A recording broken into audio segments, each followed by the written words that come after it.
Okay,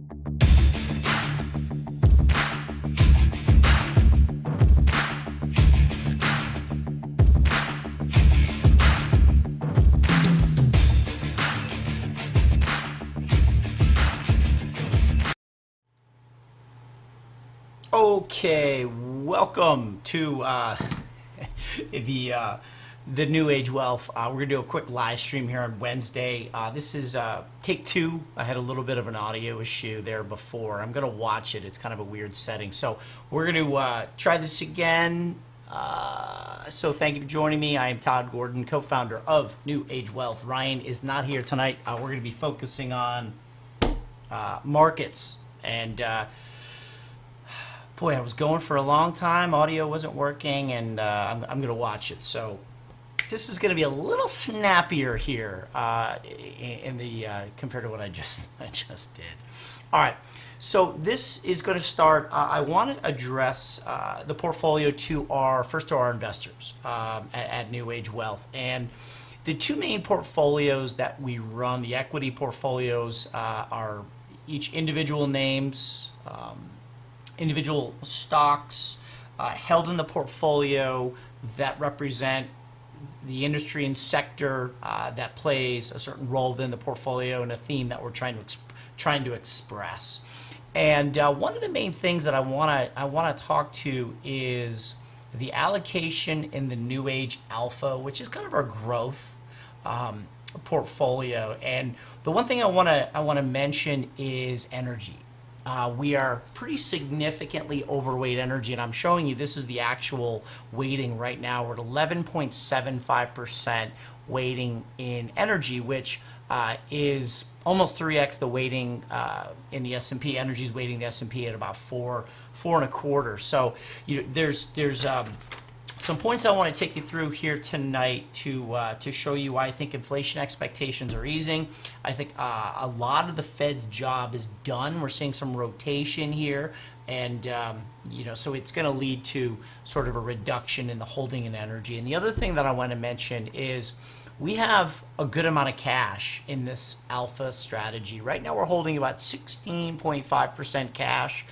We had an inverse NASDAQ ETF to work. It was PSQ. It was about a 4% allocation. We closed it. It was a little bit of a portfolio hedge. We closed it. That money went to cash. So right now we're at 16.57% cash, and it's something that I am looking to put to work. So if you're an investor at New Age Wealth, don't be surprised to see some more tech and growth names start to appear in your portfolio because I do think we're seeing a rotation here.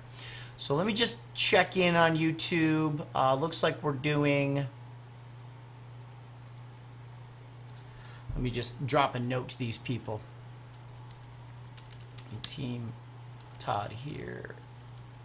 Please go to this page to find the new stream. Sorry about that. I just restarted the stream here. Let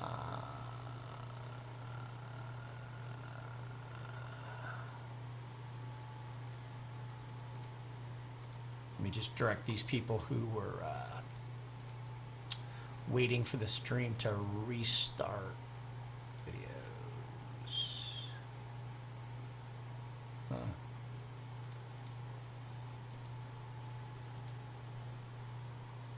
Guys, sorry, just give me 10 seconds. How can I go back to this live?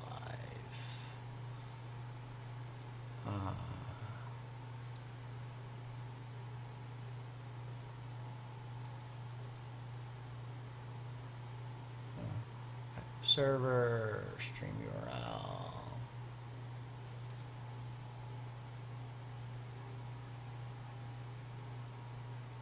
All right, well, I don't know if I'm going to be able to get it to them, but that's okay.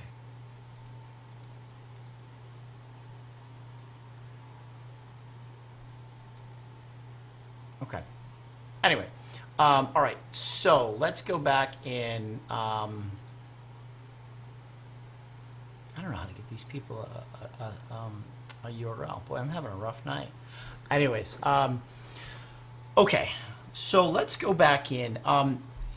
there's a few things that I'm looking at here going forward. A few key dates that I think are going to help sort of shape and start to give us more clarity of I think the change in this rotation that we're seeing out of the value and the inflation related trade, and again, that's going to help us give us more conviction to reduce the cash that we hold. So a couple big events coming up here. We have non-farm payroll coming up this Friday, expecting 268. I think the last was about 325. We then have CPI on July 13th, and Bloomberg is showing expectations of 8.7% year over year at the core, at the headline, and then core, excluding food and energy, is looking for 5.99%. Then that's the 13th, and then we have earnings season starting on the 15th, kicking off with the financial. Citibank is usually the kickoff now to earnings season, and then fast forward about 2 weeks, and then we have a couple key events here at the end of July, which I think are going to be very anticipated. So we have the next Fed meeting on July 27th. Then we have GDP on July 28th, and you can be sure the Fed is going to know what the GDP reading is as they make a move on the 27th. So I think this is going to be important. And if this is forward GDP for the current second quarter, so if we have a negative reading, obviously 2 negative readings is one of the technical definitions of a recession. Are we in a recession right now? That's the question. And then July 29th is PCE, personal consumption expenditure, which is the Fed's preferred inflation gauge. So 27, 28, 29th are going to be very, very interesting. And what I was showing here is if we look at expectations to what the Fed is going to do on that July 27th meeting, right now we're at 1.50 at the lower end of the Fed funds, 150 to 175. So we're going to go, there's a 96% chance we're going to go to 75 basis points in July to 225 at the lower end, 225. Then we go to September, 225. And here's what's interesting. 225 to 275 is only 50 basis points. So 275, it was a month ago only no chance that we're going 50. A week ago we were at 68%. Yesterday we're at 81, and now we're at 88, only going 50 instead of 75 basis points. We're at a 22% chance a week ago. Now we're at an 8% chance. Okay, so instead of 75, then we're going to go to 50. So the new Fed funds target would be 275 to 30 in September, and then we go to November, 275 to 30. Here's what I think is interesting. 275 to 30, 20, you put 25 basis points on top of that, you're right here. There was a month ago no chance. Then we went to 34% chance a week ago, 64%, and then I'm not sure about this reading right here. How did we drop by half that we're only going to go 25 basis points? But the fact that we have still either a 64% or a 30%, I don't know how that figure's right, of a 25 basis point hike in November is interesting. So we have one more 75, then the markets are looking for 50, then we have 25, and then you might say the terminal federal funds rate is upon us, which the Fed is done raising rates, right? So, that's interesting. And currently we do have a 62.5% chance of going 325 to 350, which would be another 50 basis points. I'm trying to illustrate 25, going another half. Okay, so if we look at these numbers, I have to check these tomorrow. I don't know if these are right now. We have to check back on that. Those seem odd compared to where they've been. I don't see anything today where we would have tripled the chance of going 75 basis points. We'll have to look at that tomorrow. So that's fine. All right, so that's the Fed funds right there. So we have 3.25, 3.5. And then the markets are generally expecting the Fed to be done raising rates, and the Fed no longer having to chase inflation, and there's starting to be signs that inflation is starting to moderate. So one thing that I do want to look at here is PCE, so personal consumption expenditure. And I wasn't even showing the screen. Oh boy. That probably didn't make any sense as I was sharing the screen. It's just not my night on this broadcast, but that's okay. We're gonna push through. I think you can follow what I'm saying. So PCE on a month over month, we were up around 6.6% here on in April. Then we dropped down in May to 6.3, and then we did 6.3 again in June. So we've actually seen a high, and then the way they're actually recording it is the next two readings have been lower lows on a month over month reading. So PCE is 6.3%, but it's decreased for the past three readings. So that's noteworthy. And then I would also draw your attention here to the 5 and 10-year tip. So this stands for Treasury Inflation Protected Securities. Okay, so this is the way markets are pricing expected inflation 5 and 10 years from now. And what's interesting is we spiked up here in March of 22. Purple is 5-year. They were pricing 3.59%. I'm looking at this figure right here. They were pricing 3.6% inflation over the next 5 years in March, and then here we are in July, and we're down to 2.6. So we got the 5-year tips came off massively, 100 basis points, more than 100 basis points. The 10-year peaked up here at about 3% in April, and here we are down at 2.3%. So you can see inflation's expectations, according to tips, have come off quite significantly. And I was reading my friend Tom Lee this morning, and he was making the point that certain credit markets, high yield spreads, are not pricing a recession anywhere to the degree that the stock market is pricing a recession. Tom was saying there's a 78% chance, according to the S&P, that we're going into recession. But if you look at some other markets, it's only down around 30%. So is a recession going to happen? Maybe. We'll see on this next GDP reading if we are in fact in recession. We might even potentially skirt it, and it really could be the case. So let's take a look here. If we look at kind of forward expectations, yeah. So here I find this interesting. So this is the expected earnings per share, right? So if you look at the purple, this is the S&P. We're coming up in earnings in 2 weeks. This is S&P's expected earnings, right? For right here is going to be Q1 of 22. Here's Q2 of 22. Here's Q3 of 22. And the EPS is behind here on Y charts. It hasn't filled in. I kind of wish it would.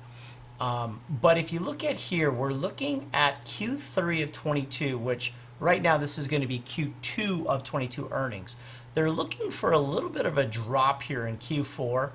But if you look at relative to the trend of earnings per share in the S&P, it's going up. Here's a drop in earnings. They're expecting to go down to 54, 53. But if you look at where expectations are in 23, we resume the uptrend, making $61 a share. So this is per quarter. So year basis, they're looking for $240, $250 per share earnings in the S&P, which you can see clearly, where we've been. If you go back 10 years, you go max. I mean, the earnings that the S&P are making, the top 500 market capitalization companies, you look at the uptrend here is massive. And then what's even more interesting is you get into the Fed fund futures as to where they're pricing. Yeah, they might go up to 3.25, 3.5 in the Fed fund rates, but in 2023 they're already pricing in cuts. So we have earnings per share expectations making new highs is $60 for the 500 stocks that make up the S&P in 23. With Fed that may be cutting as supply chain issues ease, I think that's pretty noteworthy. Why would futures start to suggest that inflation may be moderating? So let's scroll through. Let me just make sure I'm showing this properly. I'm going to flip through some commodity charts, commodity futures. This is the Bloomberg Commodity Index futures, and you can see the market sort of failed up here at the old high from March of 22, April of 22, June of 22, and we've come off hard. Okay, this is an aggregate of commodities. I'm going to flip through a few commodities and I'll call them out here. Here's gold. Okay, here's gold from $2,100. We're down at $1,737. Here's silver selling off. Here's crude oil well back below 100. Again, we failed at the old highs around 125 in crude. Nat gas smoked. Bad pun there. We're up around 10,965. We're down to 550. I think nat gas just got cut in half. This was a technical level that I was watching. It was a nice 5 of 5, kind of an easy Elliott wave pattern to see that nat gas was up against resistance. RBOB gasoline down around 320, significantly off. Pretty good sell-off there. Here's lumber, which is a very volatile market. Okay, we're up around 1,500, 16. No, man, we almost got up to 18. Back down to 400, and then here's up in 22. Back to 13, 1,400, and here we are back at 686. Sugar, not as much of a move. Here's soybeans, pretty good move there. Cocoa, a little bit of a move there. Here's corn, big move there. Here's wheat, big move there. Here's coffee, not going anywhere. Coffee solid. Cotton, big move there. And then cattle and the meats aren't doing much, kind of hanging in there. So commodities have come off quite significantly. And the biggest thing I think driving the expectations and the panic and the horrible sentiment out there is specifically energy and food. You see what the price of the gasoline, you see prices at the pump of gas, you see what energy, food prices are doing, and you can see a lot of them that I just showed you are coming off, and it's going to take a while for those prices to filter into the prices we're seeing at the grocery store. So one of the things that is acting as a tightening force of monetary policy is not only the Fed moving rates up, but also the U.S. dollar. As the dollar gets stronger, and here's a chart of the dollar gets stronger, that acts as an interest rate hike that will cool off inflation. So the U.S. dollar, as measured against a basket of 6 other world currencies here, you can see we broke resistance. This was a high, this was a high. Tried to break through, failed, and then we just closed up at the high in the dollar. So now this is a high we haven't seen since 2015 and 16. And I got in a good debate with one of my buddies, J.C. Peretz, and he's saying that it's '08 all over again. And that what happened, and I was trading for a hedge fund in '08, a currency fund, and let me just make sure I'm showing this. Oh, sorry. There's the dollar chart right there. There's the breakout in the dollar. Okay. And I was trading for a hedge fund, a currency fund back here in 2008 when the global financial crisis really got going. What happened is the rest of the world sold risky investments, sold foreign currency, which might be local to them, sold local currency, came in and bought short-term paper, short-term treasury in the U.S. as safety, even though the financial crisis, which came from the housing market, originated here. We were the epicenter, but what happened is when the proverbial excrement hit the fan, everyone around the world sold their investments, sold their local currency, bought the dollar to buy short-term treasuries for liquidity and safety, and that's why the dollar squeezed up.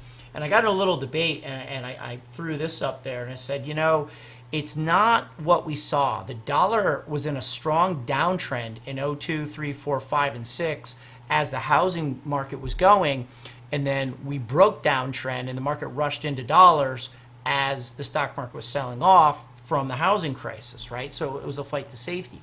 That's not what we're seeing here. We're seeing a long base in the dollar of basically non-existent foreign exchange moves for 7 years. We just broke a base, and I couldn't help but think that looks to me more like 1997 to 2000. The dollar here in white was in a long base. We broke up, dollar moved up, which the NASDAQ in about 97 went from 1,100 to the ultimate high in the NASDAQ 4,800, which was a 342% increase. So I'm wondering if it's a case of, because U.S. markets are so much stronger than the rest of the world, despite the slowdown we're seeing in China, in Europe, and obviously inflationary pressures here are forcing the Fed to raise rates to try to slow down the economy and orchestrate a soft landing. I still think I see these pullbacks being bought. I think international traders are selling their local currencies to buy dollars And I think they are going to come in and buy equities. They're not buying treasuries, right? They're not buying, I don't think, we're not seeing much bid in the corporate bond market. I think they're buying equities. And I think on the pullback, in combination with what I'm saying is commodities have sold off, taking the panic out of the Fed to raise rates. We need to address consumer sentiment, which again is at the pump, and food prices, combined with that dollar pushing up, as I'm showing you right here. Dollar moving up is going to further pressure commodities, which is going to take the pressure off the Fed to raise rates.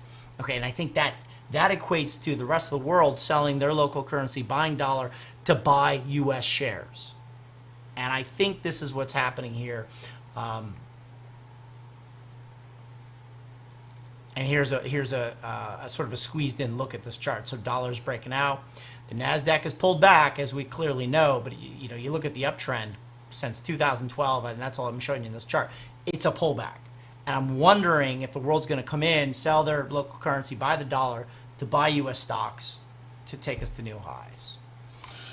Okay, so that's the dollar. Let's talk about sentiment. Sentiment's horrible. It's like we just saw the worst reading in UMich consumer sentiment ever.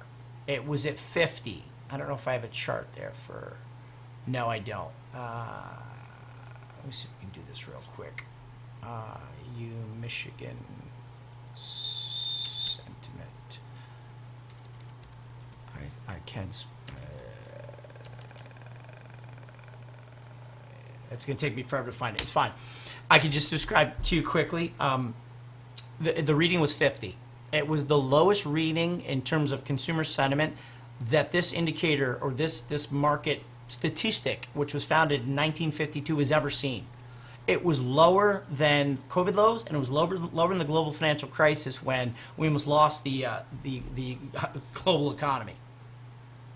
So sentiment is worse now than when literally we almost lost the American financial system because of over leverage in housing and housing products. Like, that's crazy.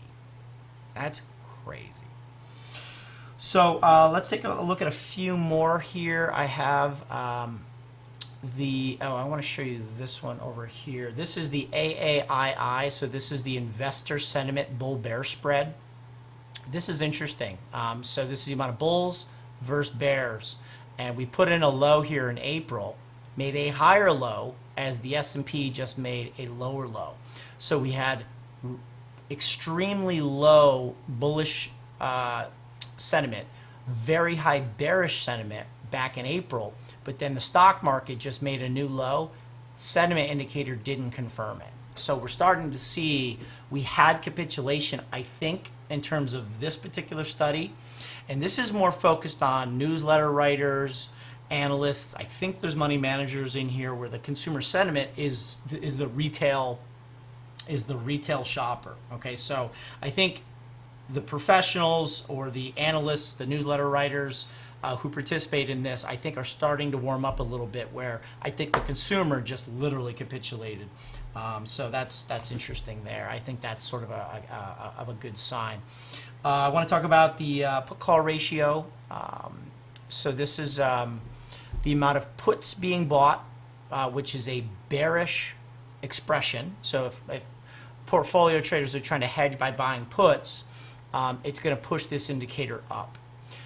If the world is buying more puts than calls, this purple indicator is going to go up. And what you're looking for is, again, signs of extreme put buying, which is protection, to indicate that people are getting way too over their skis. So the put to call ratio peaked back here in April. And remember, the AAII study I showed you also made a low in April. Put to call ratio made a high in April, and we've made 3 lower highs, where the S&P has now made 3 lower lows. I think that's interesting and telling as well. The VIX also made a high, I think, back in April. Let me just pull this up. VIX. What are you? 27.2. There we go. Okay, so I'm just going to throw instrument overlay. I'm going to throw the SPX over there. Let me just keep it easy. SPY.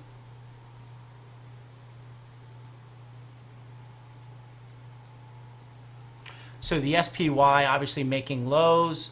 The VIX also not confirming.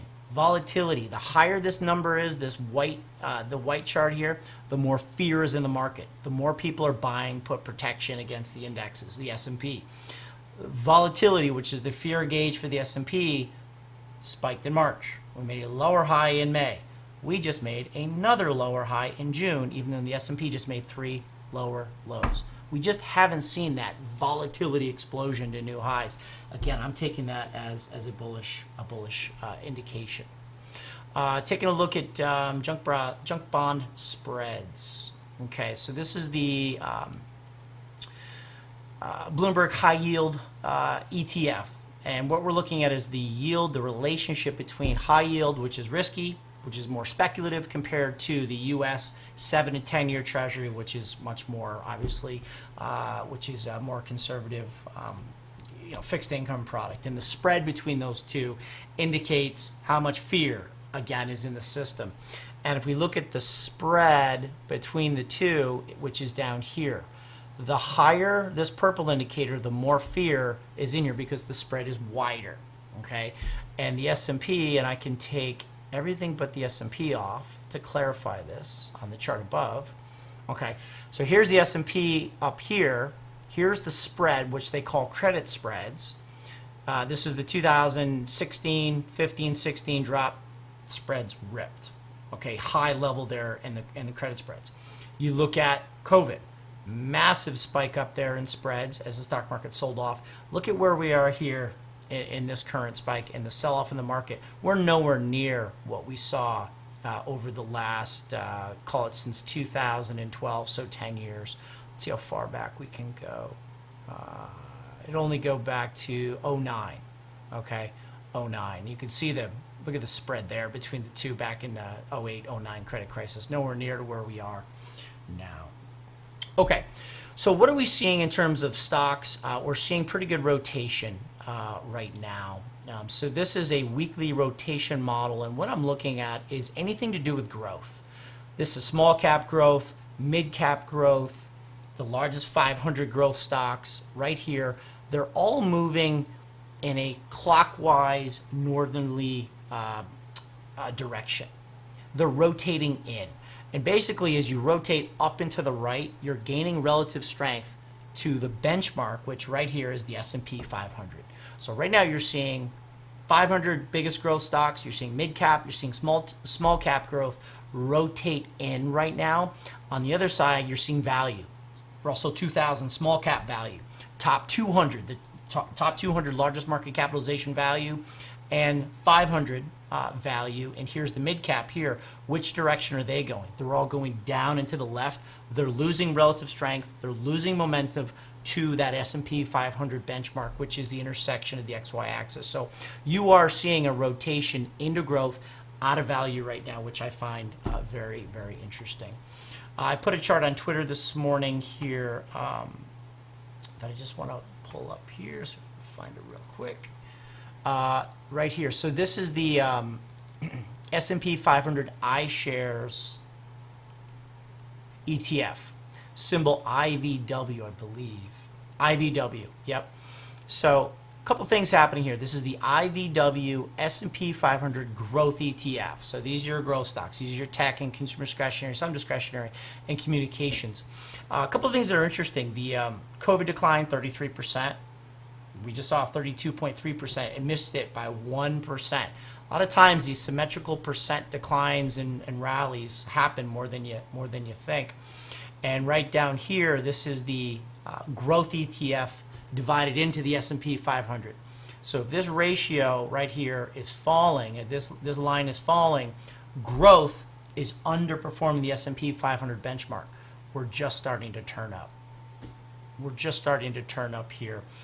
In combination with everything I said in terms of the Fed going to maybe 3.25, commodities coming off, coming into earnings. Perhaps we don't get as many earnings revisions and warnings from CEOs during this earnings season. We might see, combined with, again, UMich consumer sentiment 50, the lowest reading since 1952, the lowest reading in 72 years.